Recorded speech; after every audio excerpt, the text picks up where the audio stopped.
Hey everyone, today we're diving into the tech that's finally making Newton's laws of motion actually make sense. We're going from these really confusing formulas on a page to interactive experiments that bring physics to life. So let's jump right in. So, have you ever stared at an equation like F equals ma and just felt completely lost? Yeah, if that sounds familiar, you're definitely not alone. It's a super common feeling when you're trying to learn concepts that are, kind of abstract by nature. And that's really the heart of the problem, right?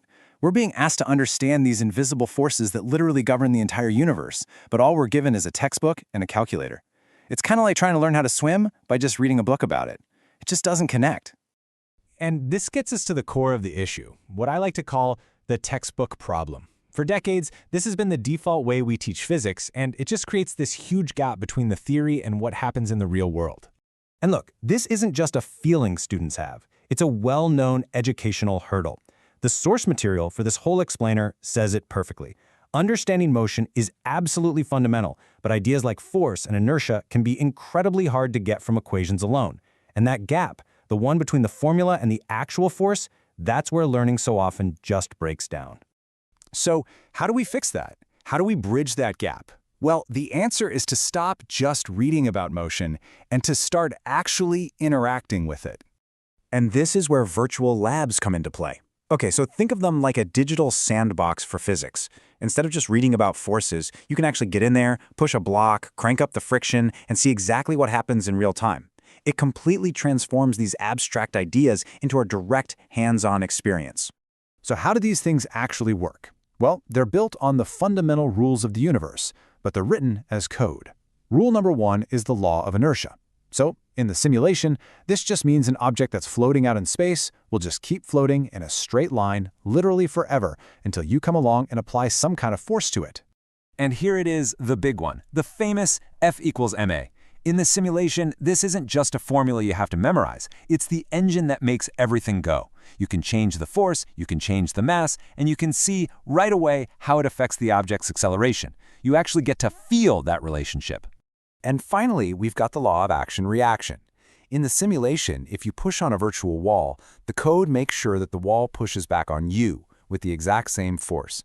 It's what makes all the collisions and interactions look and feel totally realistic. It might seem like magic, but it's really just some very clever programming. The physical laws we just talked about, they get converted into mathematical equations and algorithms that tell the computer exactly how to calculate the motion of virtual objects from one split second to the next. So let's peek behind the curtain for a second. For the first law, the logic is actually incredibly simple.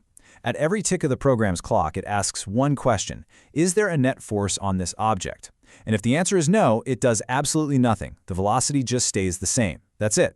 That realistic motion you see just comes from repeating that one simple check thousands of times a second.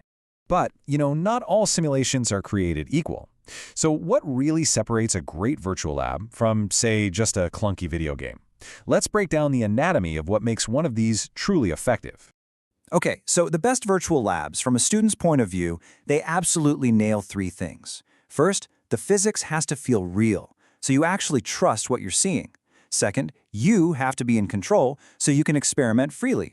And third, the results, the graphs and data, they have to be instantly clear and easy to understand. And if we drill down a little deeper, this means the physics engine has to be realistic enough to build trust. The environment has to be truly interactive, which makes learning an active process, not a passive one.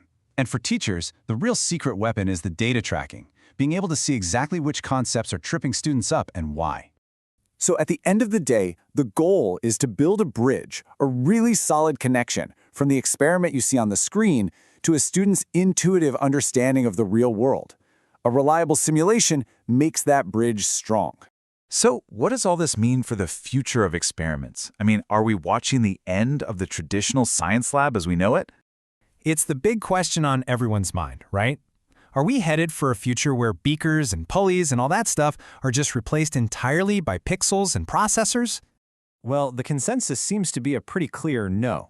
They're not replacements, they're partners, and each one has its own unique strengths. Virtual labs let you do the impossible, like run an experiment in zero gravity, but physical labs, well, they teach you the priceless skill of handling real equipment with all of its real-world imperfections. But you can't deny the advantages of going virtual are huge. You can run a dangerous experiment with zero risk.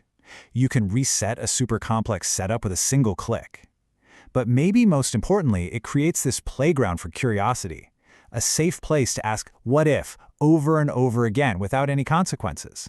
And this right here is the real takeaway. The future isn't about choosing one or the other. It's all about integration. A student might first explore a concept safely in a virtual lab, and then take that understanding and apply it to a real, hands-on experiment. It's a really powerful 1-2 punch for learning. And that leaves us with one final thought. We've seen how this can totally change the game for physics, but just imagine the possibilities for chemistry or biology or even engineering.